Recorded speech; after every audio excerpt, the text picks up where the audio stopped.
Lənkəranda 41 yaşlı qadın bıçaqlanıb. Hadisə gecə saatlarında Lənkəran şəhəri ərazisində baş verib. Şəhər sakini 1984-cü il təvəllüdlü Günel Allahverdi qızı Tahirova döş qəfəsinin divarının çoxsaylı yaraları diaqnozu ilə Lənkəran rayon mərkəzi xəstəxanasının təcili yardım şöbəsinə hospitalizasiya olunub. Çoxlu qan itirən Günel Tahirova dərhal əməliyyat blokuna alınıb.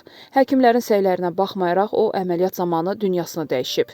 Hadisəni törətməkdə şübhəli bilinən mərhumun həyat yoldaşı 1979-cu il təvəllüdlü İman Rövşənoğlu Tahirov könüllü şəkildə polisə təslim olub. Faktla bağlı araşdırma aparılır.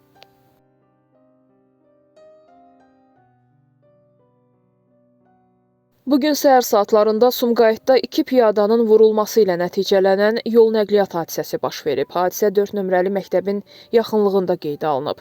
Hadisə zamanı 3-cü sinif şagirdi Əmənli Nurlan və anası Bağışova Sevil ciddi xəsarətlər alıb.